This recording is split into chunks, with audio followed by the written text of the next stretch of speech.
Thank you for joining me. I'm excited. This is our second of our 5 meetings together. So I'm super excited. How was your weekend? It was great. Great.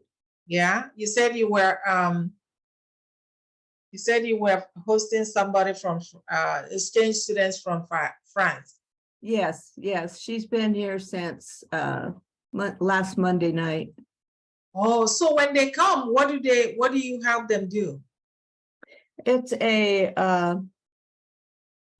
there's different programs. This particular one is for them to learn Western culture and also to help them with their English. Interesting. Really? Mm-hmm. They in France, they start learning English at age 11. And she's 14, so she's a little rough around the edges, understandably. Wow, interesting. How did you get involved in it, if I may ask? It was just by happenstance. It was after my husband passed away, and I was looking for something to occupy some of my time. Huh? And I heard about the program, so I connected with somebody up here in the high desert, and been doing it ever since. Wow, interesting. So today we are going to be talking about 2 main things. Number one, we're going to go over the review and feedback on your last homework, the first homework, which was to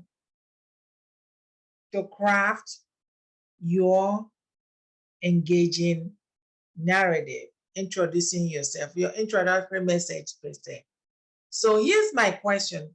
From what we had last week, beside the homework, do you have any aha moments to share? What do you say? The thing that I took away from last time was the fact that go back in my life, what I had gone through, and see what I can do to help others go through some of those same things. So it would be like, that would be my avatar. Wow, that's huge. That's huge. I'm glad you got that. Yes. Okay. Yes, you're absolutely right. You're absolutely right, because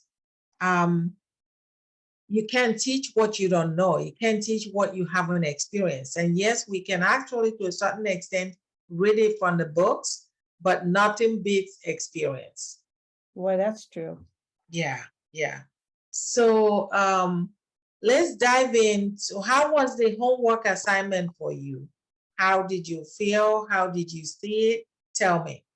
Well, it was I wasn't real clear on, what I'm supposed to be writing, but you can tell me if it's,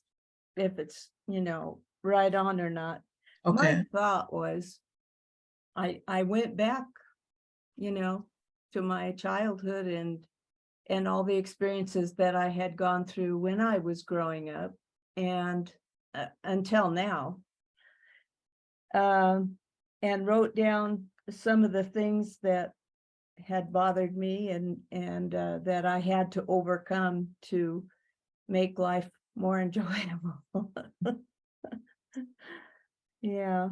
So that was an insightful, thing to sit and think about what you've been through in your whole life. And so as you were talking about that, as you were writing that, did you have your ideal clients in mind? Yeah, I did. Okay, that's exactly what I wanted. So no, you were right. That's really what I wanted you to do. And from there, every day we come in, we build on it, right? Because Yes. if we step forward without going there, it's gonna be bit difficult for you to really talk to the people. So today, Before we jump into the next assignment, we're really going to talk about that thing, your past experiences and what you've done to overcome it. When you think about your ideal clients, because story is nothing but conversation. Right. What story would you actually tell them? Now, we talked about them last week. We know who they are. We know the challenges that they may be going through. But most importantly is knowing what problem, which is the challenge that they are going through, because that's the challenge that you're going to help them solve. And when you look at your story, now I know some people can read about it, but when it comes to your story, if they can see how your story can tell them, I've been through it, you can too. It helps you when you are talking to them, which will be next thing we do today, will be really honing in on talking to them. That will be the thing that you will post on your social media profile. Is that clear? Yes. Okay.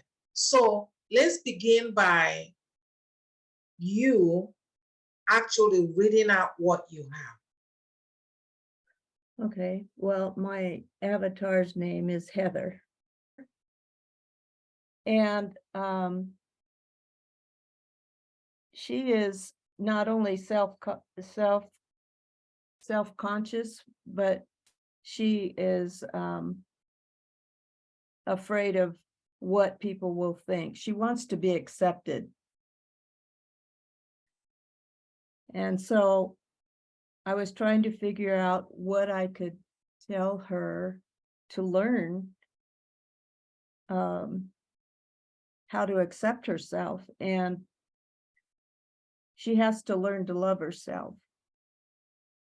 She has to be who she is and not care about what other people think.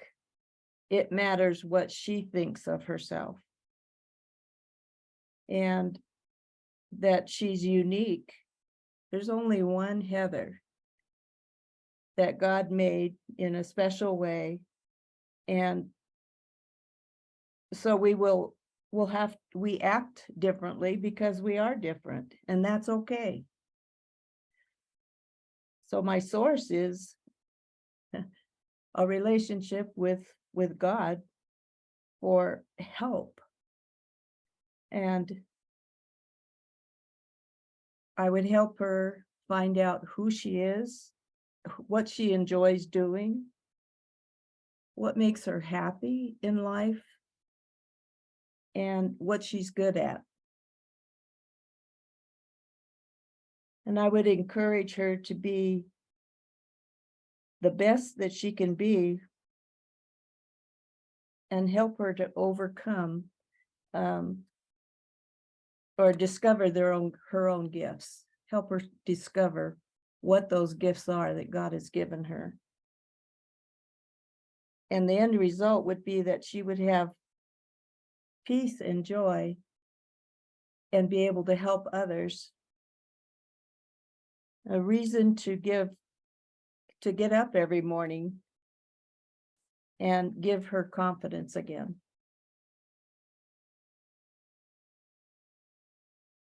Yeah. Okay. Now let's think about keep her in mind. Okay.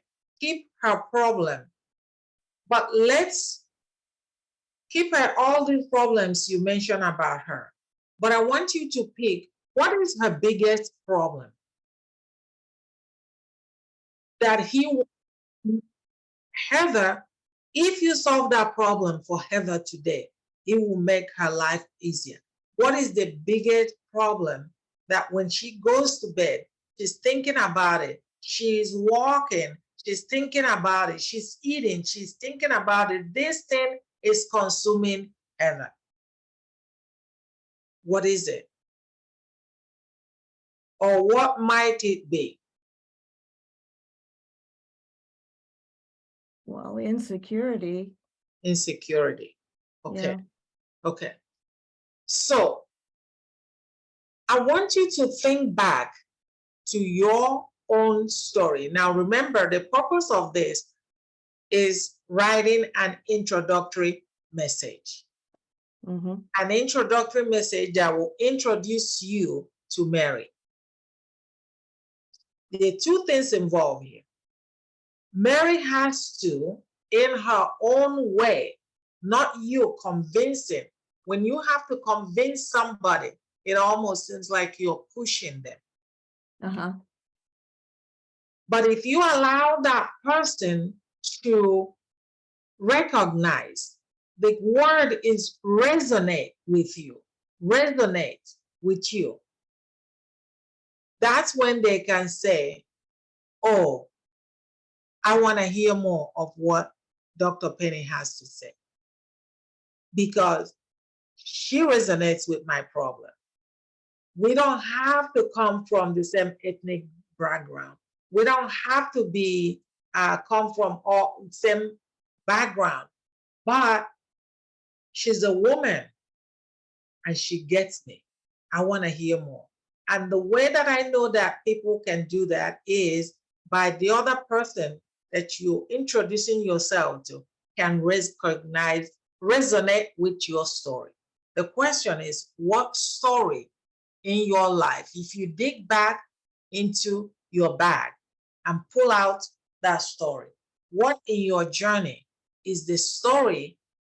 You know that Mary is, not Mary, Mary is mine.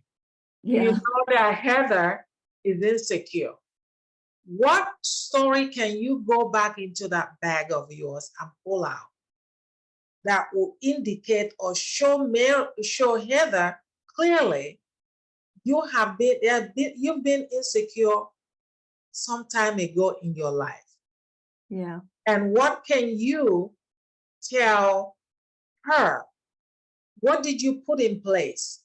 How did you overcome that insecurity? Because when you give her that, it will help her. Oh, okay.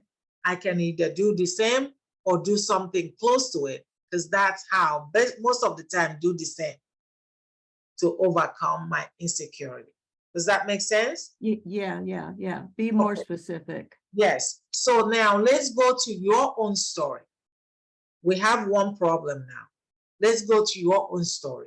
As you have the time to be thinking about your journey in life, what one story, just one, not a lot, just one story can you think about right now in your journey that will show Mary, as she is hearing you speak, that you understand her problem? One thing that crosses my mind is in high school, I was very insecure and wanting to fit in, but never did. And of course, the popular kids weren't in my league and I wasn't in theirs, but I went to a Dale Carnegie's night school class with my mom and dad, and how to win friends and influence people. And you did? Wow. That really turned my life around, because it showed me that it gave me the confidence to be who I was and not have to try and be what somebody else wanted me to be. And it didn't matter if I didn't fit into a certain group. I was happy to be just who I was. And so that was a turning point in my life as far as learning how to accept who I was and to thrive on that, build on it. Oh, that's good. That's good. So we're still on Heather. Now, for Heather to resonate with you, because you want to give her a lot of information. How did he make you feel? Being insecure, how did it make you feel? when we are telling a story, we are using the emotion. The emotion can be, if they see you, they can see, but even if they cannot see you and they're just hearing you, they can feel the emotion. So Yeah. the question is, what emotion were you feeling when you were insecure? Take it from here. Oh, I felt less than. I felt like I wasn't important, that nothing I said or did mattered to anybody. And just kind of kept to myself. Okay. Did you have friends? Did you have lots of friends? Did you I had one friend. I had one girlfriend from second grade on through high school. Okay. And she always accepted me. And because she was popular, I got into some groups, or hung around some of the groups because of her. Mhm. But it wasn't, I was just happened to be there. So But she was your saving grace. she was, yes. Yes. And I didn't have any other friends, just her. But I did, like I was telling you before, I've gone to church ever since I was born. And I did have friends there that were real and not making fun of me and that kind of thing. So I felt a little more comfortable around them, but I didn't see them all the time. They didn't go to my school or Mhm. live in my neighborhood. So it wasn't an everyday thing. About how old were you around? Doesn't have to be exact. Not Well, even if it's not old, it will be like maybe you can use what grade you were in school. About what grade? yeah, I would say 13, 7th grade on. Seventh grade on. Now, whenever you know that Mary is around, how did you feel? Heather, not Heather, but this good friend of yours. Uh-huh. Whenever you know that your friend is around, or whenever you are around your friend, how did you feel? I felt more accepted, and like I was worth, something for somebody to talk to me. Um, Even though it was to have my girlfriend, at least they were talking to me. And yeah, I was okay. Okay. So now talk to me. Let's talk to, remember everything we're saying. We want to make sure, all the reason we're doing all this is when we finally talk to Heather, we want to make sure that Heather knows that we get her. Yeah. That's why we're pulling all this. So now talk to me. When you felt so insecure, you weren't going to a lot of places. Is that what you said? Were you going to a lot of places? No. You No. weren't going to a lot of places. Went to church and school, and that was about it. Maybe on the weekend, my girlfriend and I would walk to the local shopping mall, and hang out for a little bit. But I wasn't real, my family wasn't real wealthy, and we didn't have a lot of money to spend, so we didn't go we didn't go to many places. Mhm. Now we're talking about Heather. But I want you to think back. What now we want to know, I want to know, how would you like people to treat you that would have, what was your desire in a sense? What was your desire? This is Right. where you were, but at that time you were at that place. What would you wish, or what did you wish would have been different, which is where you wanted to be? Yeah.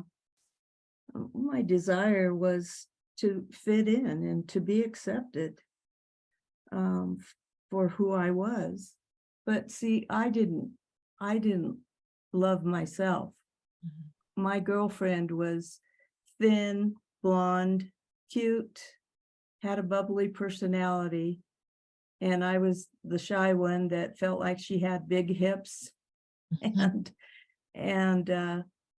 the guys came around us because of her, not me.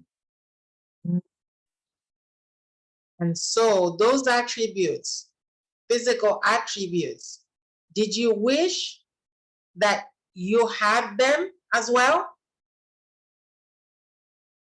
Yeah, I did. Okay, okay, okay. Now that's the physical attributes. What else did your friend had and you wish you had? Just her, you know, her personality and her looks. And personally, she must be very pretty. But we know we are all, now that we're older, we know that we're all pretty in our own way. Mm-hmm. Their beauty is in the eyes of the beholder. Now we know. Okay, so why am I asking you all of this? I'm asking you all of this because those are the things that we're going to talk about when we are telling our story, when we are introducing ourselves to your ideal client. So they can say themselves, not you convincing them. Every time you're trying to convince somebody, you have not proved your point.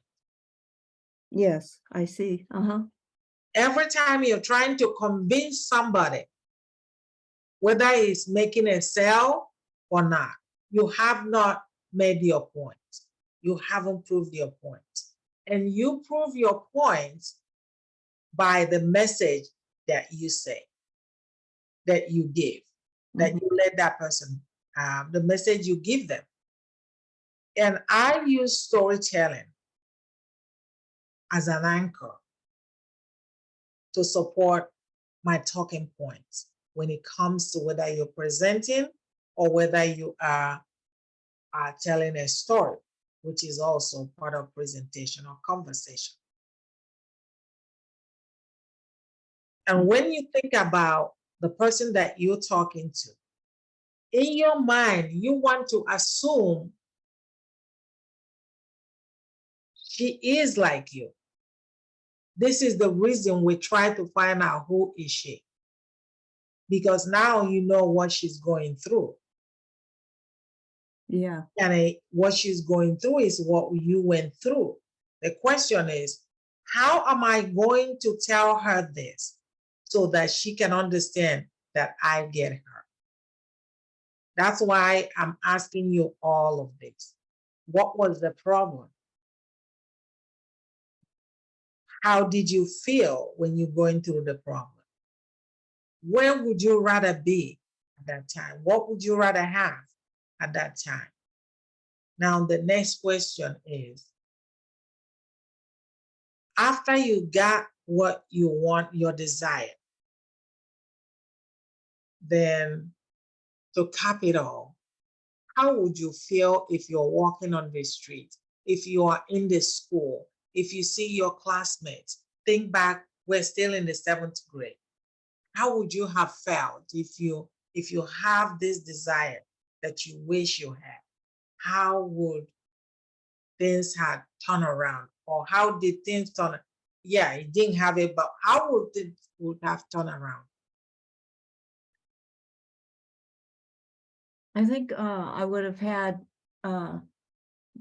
been freer to make more friends and get that feeling of acceptance from people if I opened up more. Mhm. Okay. It would have brought more joy Mhm. to you. You would have Satisfaction. satisfaction. Mhm. You would have made more friends in school. Mhm. You probably would have gone out more and associate with other people. Was that, do you think there was anything that it stopped you from doing in that stage at the 7th grade? The state of mind that you were in, did it stop you from doing anything, from pursuing something that, beside the beauty, the physical part of it, stop you from something that you wish, if you had had that, I would have been able to accomplish this? What would that be?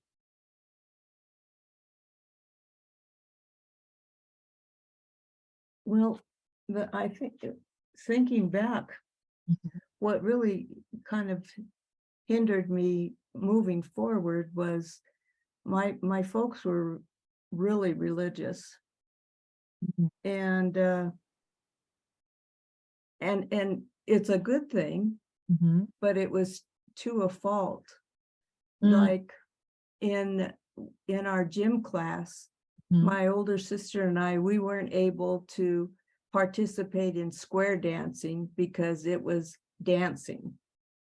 And so my parents wrote a note to the teacher saying that we couldn't participate because it was against our religion or whatever. Mhm. And that really hurt me because it's fun, Mm. and it was something that I missed out on and couldn't participate. That put me aside Mhm. from the others. Mhm. And the fact that I grew up with a handicapped sister Mhm. puts a little damper on things too, because we didn't have a normal family. Tell me more. Well, with her disability, she was so busy taking care of my sister physically and everything that she didn't have time for my older sister and I. So we basically were in survival mode all of our life. We learned to do things together because that's all we had was each other. And my younger sister got everything. She got all the attention, and then when she was older, she was spoiled, and we never got spoiled. And that was a hard thing, Mm. but that's life. Are you talking about the disabled sister? Yeah. Okay. Because of her condition, um, your parents favored her. Yes. Okay. Okay. And now, how did that make you feel? Well, less than. I mean, you're a kid and you want to do what everybody else does, and you can't because you only have one car in the family, and dad's off at work, and it was just hard. But we just accepted it as what it was. I mean, that's all they could do. But it was hard as a kid growing up, not being able to fit in.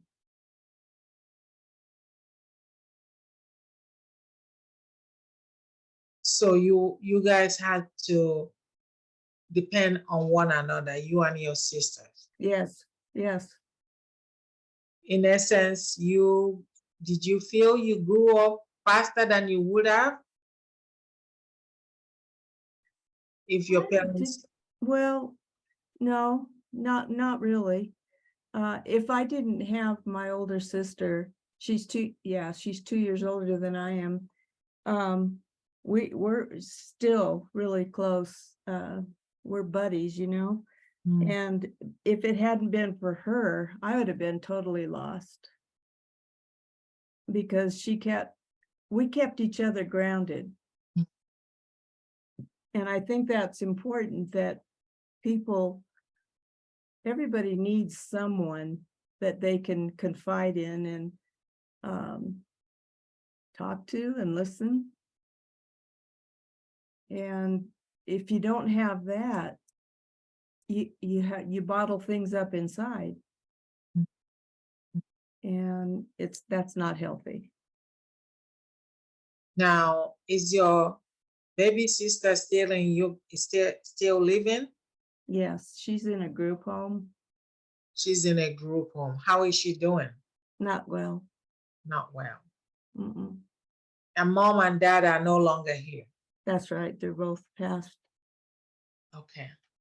Now, remember Heather, we're still thinking of everything we're doing, we still have Heather in our mind. Yeah. And knowing Heather may not have come from the same background, but it doesn't matter where most women are in life. Mm-hmm. We all face similar issues at one time or the other in different circumstances. So keep thinking about Heather as you are talking. But what I want to, we're moving away now from childhood. We're coming to adolescence. Tell me, did that experience of your childhood, well, how did that impact you in your adolescence? That experience of your childhood, living with a disabled sister, and where you felt like you didn't matter, where you felt like you didn't get the attention, the love. The love was not shared among three of you, but because your sister was disabled and your mom was doing the best she could. So tell me, how did that impact your adolescence? It just kind of it went from middle school into high school the same way. Mm. Until I learned to love myself and not accept everything about myself, but know that I was okay, and I was kind of pretty, and I had the blonde hair too. Mhm. But I started coming out of it, and just trusting God that, he's going to be with me and help me through things. I knew that I was never alone as long as I had him. And that was a comfort to me. Now, right around what age did the discovery of yours? Now, before we get there, we see what happened at the beginning of your childhood. I'm talking about before even you get married. How was, now you are an adult, you're on your own before you get married. How did that experience impact you? Did you have a different experience? Now, I want you to keep thinking about Heather. I went to junior college, and then I got a job. And right after that, I got married at 19. Okay. So I didn't have much of a spread your wild oats type of thing. Okay, got you. Got you. But my husband, I married right into the military. He was in the Air Force when we married. Okay. And now talk to me. We're now in a different, you are now in it, you were now in, or you were then, once you got married, that's a different phase of a woman's life. right. Everything changes. Talk to me. We're still thinking about Heather. We're still thinking about your childhood. We're still thinking about finishing school. Now you are married. How did, or if any, how did those experiences impact your living as a married woman, emotionally and otherwise? I was totally naive. I knew nothing about marriage, sex, or anything else. Okay. I just knew I loved this guy and wanted to be with him. Okay. And so I was very vulnerable Okay. and still insecure. But because we lived in Puerto Rico our first year, we were so far away from home, I couldn't even afford to call mom and dad, Mhm. let alone go see them. So my husband and I had to learn to depend on each other. That's all we had. Mhm. And so that was a good thing. And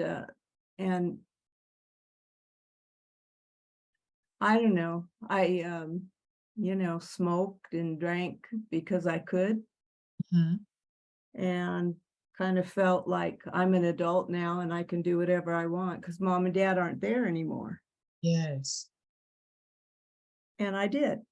We didn't do drugs or anything, but we did drink and smoke. And uh, then the kids came along. And after that, I had to do a parent check and say, hey, do I want my kids to grow up and do this? And so it was a reality check to straighten up my life. And once I did that, once I decided that I wanted to be better than what I was living, things started looking up then. And we started going to church regularly and trying to be good examples to our kids. Now talk to me in terms of your aspiration as an adult. This past life when you were younger, do you think or did it impact you in such a way there are things that you wanted to do, pursue as an adult now, that you still emotion because of what happened in the past, you didn't have the incentive or the inspiration to just move forward and do that? Yeah, well, I really didn't. It really wasn't necessary as long as he was bringing home the paycheck, I didn't need to work or aspire to do anything. I was a stay-at-home mom, doing the best I could to, raise the kids. And I guess I had one or two friends, but when you're in the military, you move, from place to place every 3 or 4 years. Mhm. So it was difficult to keep friends because you're moving away again. But I always made friends easily, and that was a benefit for me because I wasn't shy or anything. I just got enough nerve up to, introduce myself and then see where it went from there. Okay. So talk to me. I see a shift. What changed from that little girl to now where now you're no longer insecure? Or are you still insecure? A little bit. Where's the insecurity coming from now? Just not feeling like I'm good enough. I don't know why. I know that I can be a leader, and if I work hard at it and study for it, I can lead, 1,000 people in a session or whatever it is, as long as I'm prepared. Mhm. But to just blindly walk on stage and try to talk to someone, that doesn't work for me. Say it again. Try to do what? walk on stage and just, you know, if somebody asked me a question that I didn't know, I mean, I would just freeze. I couldn't get out of it. So as long as you are prepared, you know what you're talking, you cross your T's and dot your I's, you are okay. Yeah. But if somebody just out of nowhere approach you while you're on maybe at a conference or as a seminar, and they, hey, my name is so and so, hello, Dr. Penny, that will throw you off balance. If I didn't know the answer, yeah. But you know what? I've learned from Dr. Rivers that none of us are perfect. Yes. And it's okay to say, you know, I'll get back to you on that. Or Absolutely. I'm not aware of that right now, but let me do some checking and I'll get back to you. Okay. Now tell me now we're shifting from that. Tell me when you have an aha moment. That aha moment got you closer to where you want to be in terms of being okay, comfortable in your own skin. Yeah. It When was was, that? I would have to say it was in 2011 when I first met Dr. Rivers at his church. And,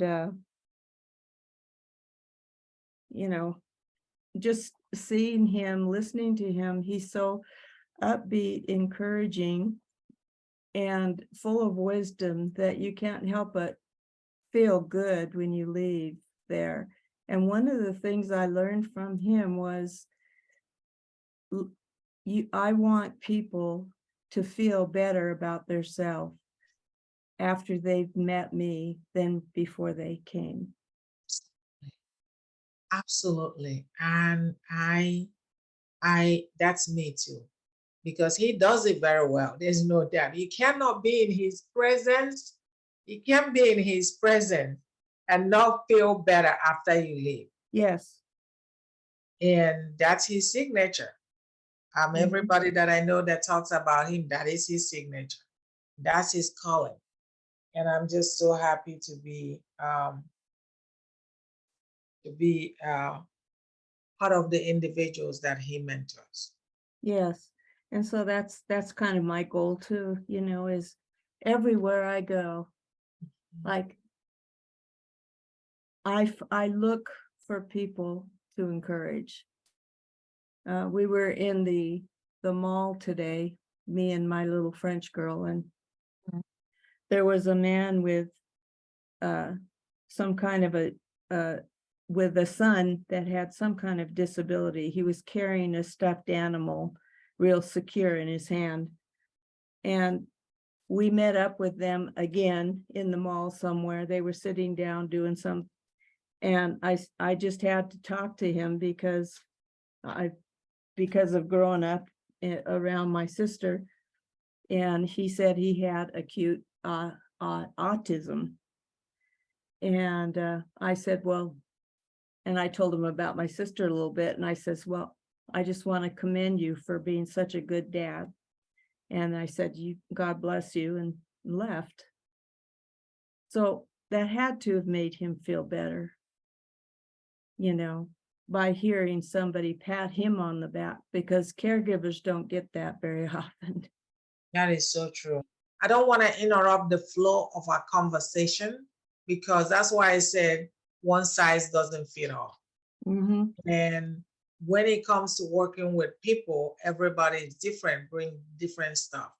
And as you can see, this introduction is going to take us a little while to get it to where. Why am I going all this way for your introduction? Because we want to pick out what introduction, what do you say in this introduction? How would you position this introduction so that when you are talking to Heather, that Heather would understand that you get her?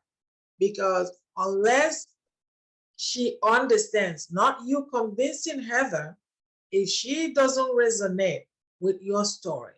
If she does not understand that you get her, I don't care whether you shovel what you're selling her to her throat, she will not listen. She will not buy into you. And people buy into you before they buy into what you're selling. Does that make sense? Yeah, absolutely. And so the only way people can buy into you if what you're saying makes sense to them. If what you're saying is gonna solve the problem. They are looking for somebody to solve their problem.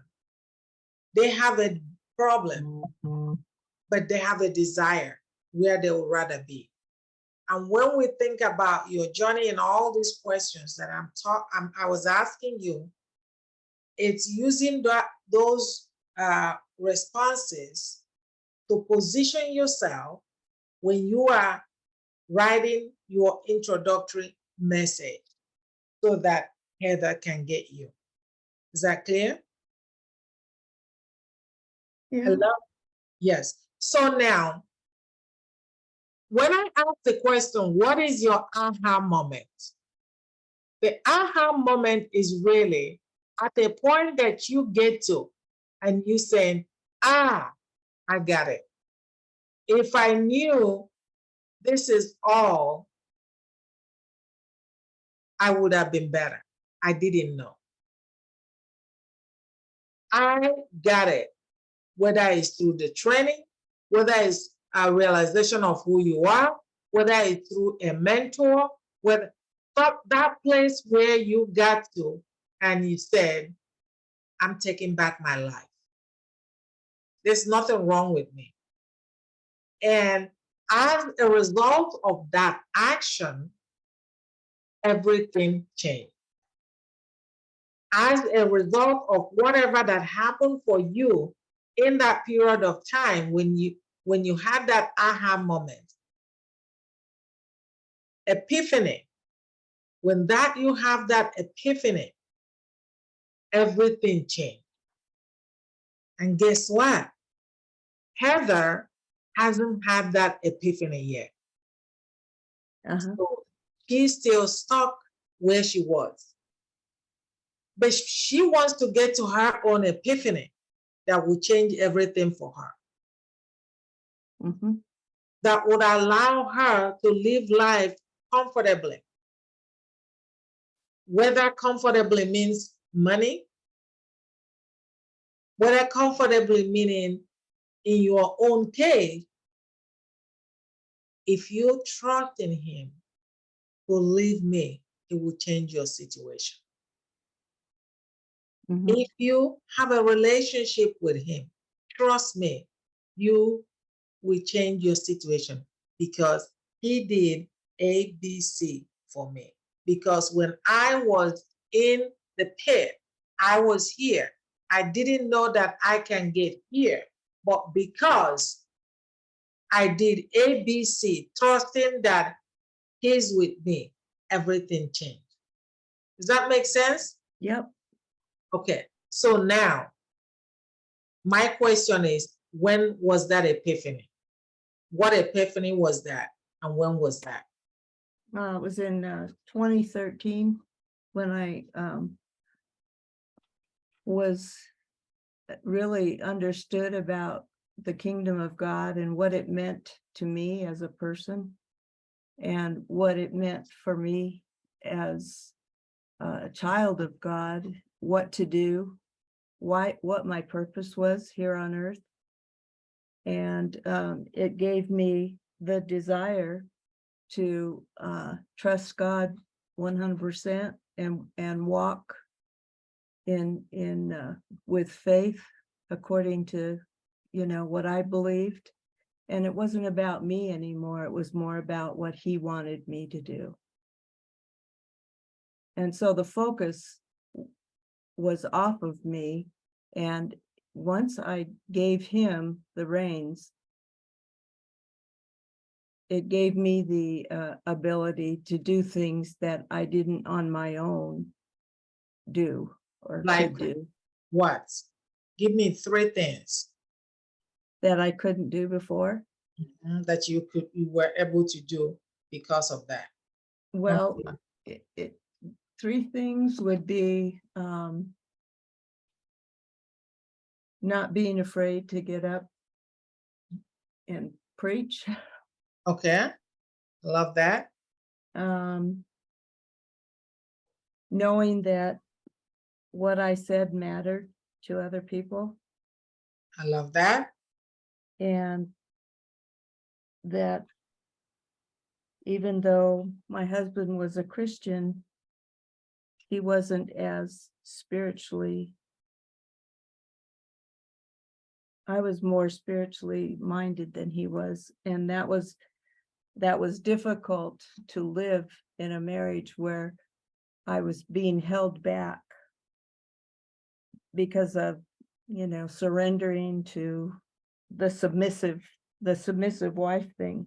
So actually, once he passed away, I was free to be who God called me to be.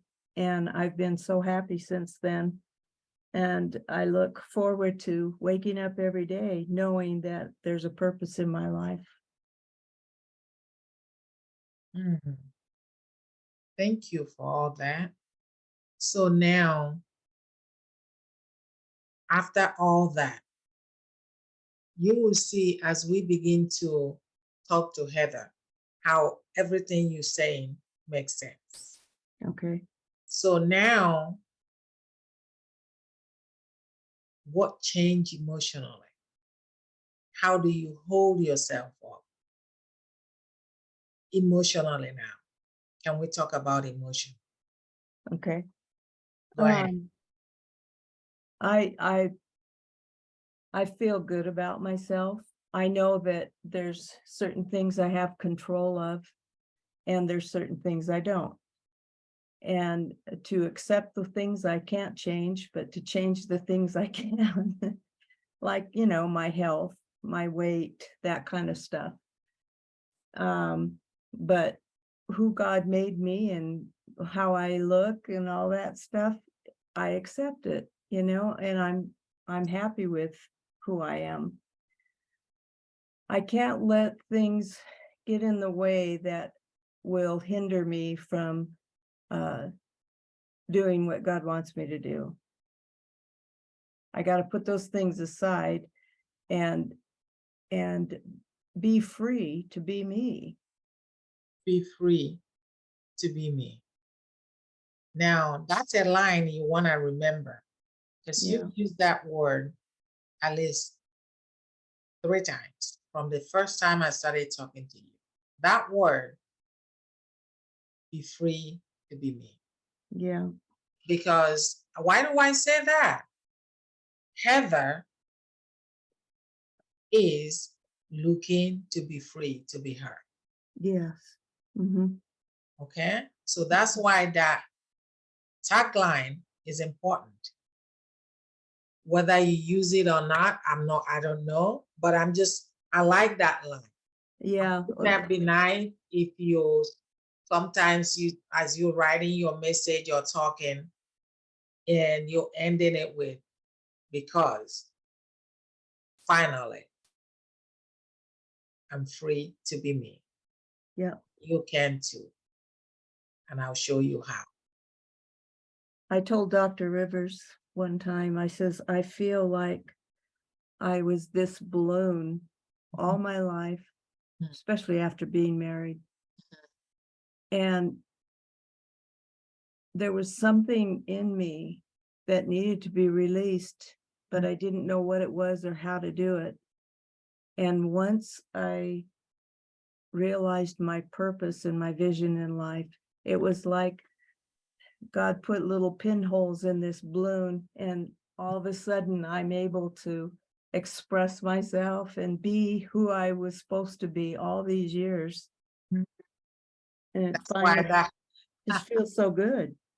yes, be free to be you. Yes, Yeah. And you're gonna show other people how to be free to be themselves. yes, We're yes, gonna show Heather how to be free to be her. yes. I think that's my signature there. That's really how I feel. I'm finally free to be me, and you can too. And I'll show you how. Yeah. Come with me. I'll show you how I've done it, and I know you can too. I like it. And so let's go back. This is when it comes to, as you can see, this takes a lot of work, Yeah. right? Mm-hmm. You have to pull it out and then you start digesting. But for my training with you, let's just talk about,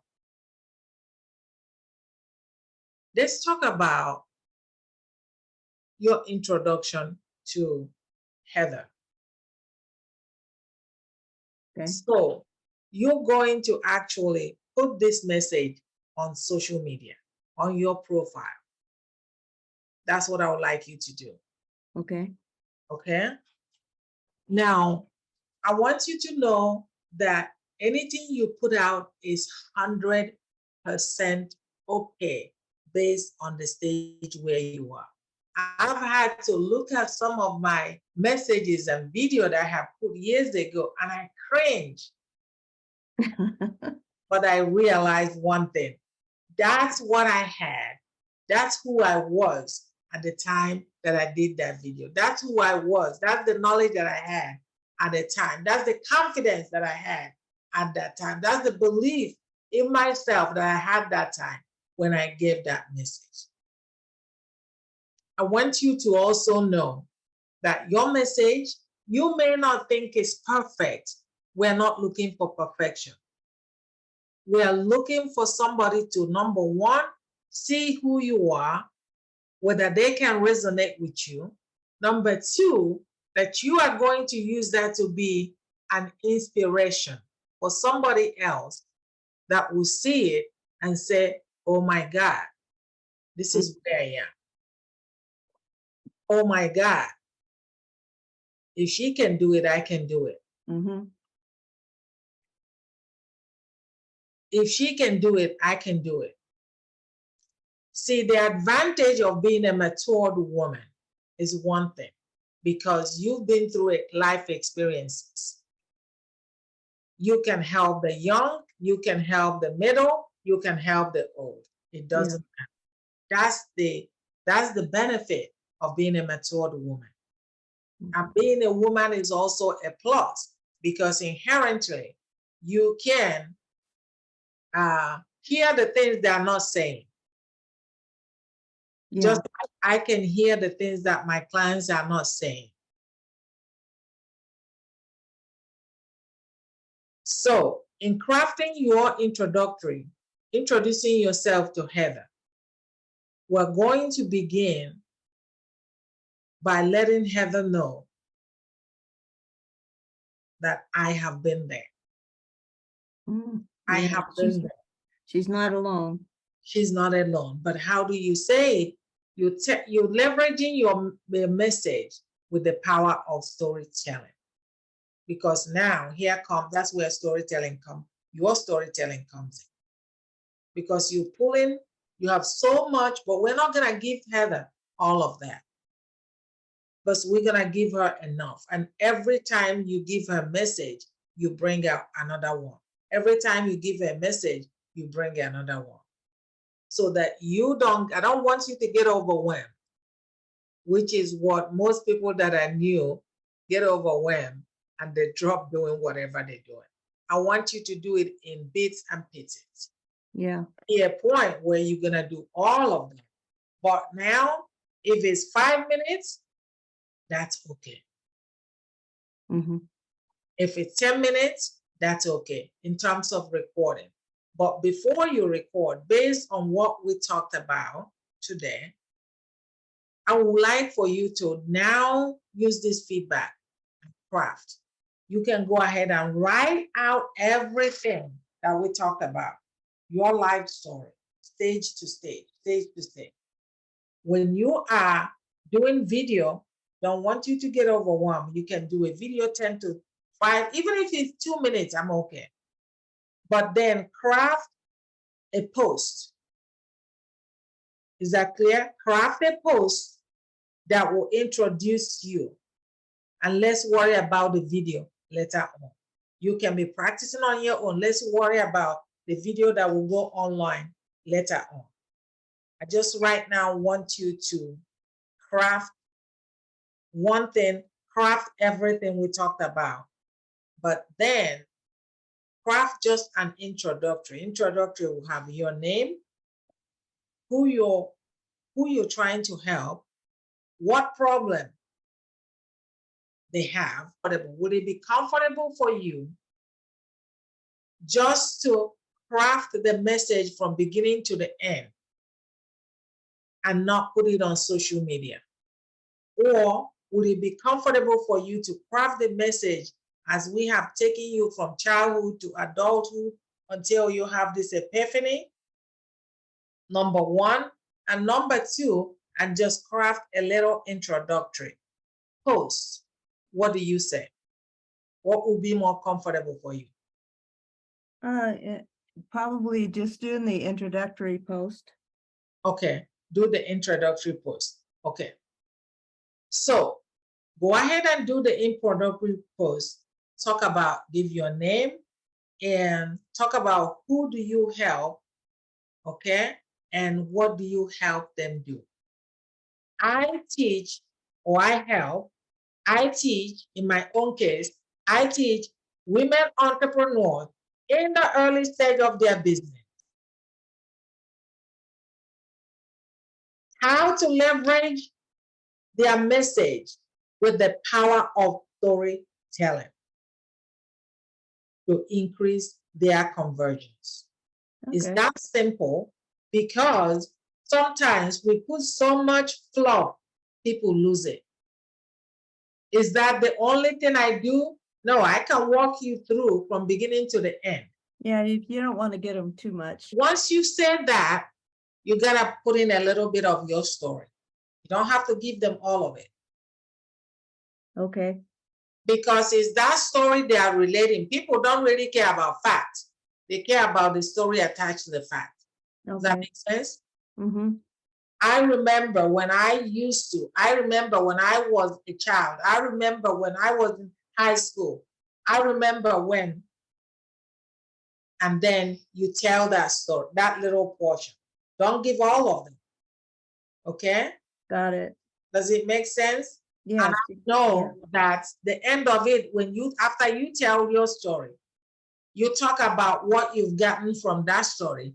And I know that you can too. Is it clear? Yes, yes. Uh-huh. Okay. So having said that, I have the homework. I have the homework, but at this time, I think that I'm not going to have you do that homework. Okay. The homework you will have to continue will be this homework. Is that okay? Yeah, that sounds good to me. Yes. Okay. Okay. So let's do that so that you're not confused at all. Okay. So we have 5 weeks, and then week 5, we don't have any class scheduled.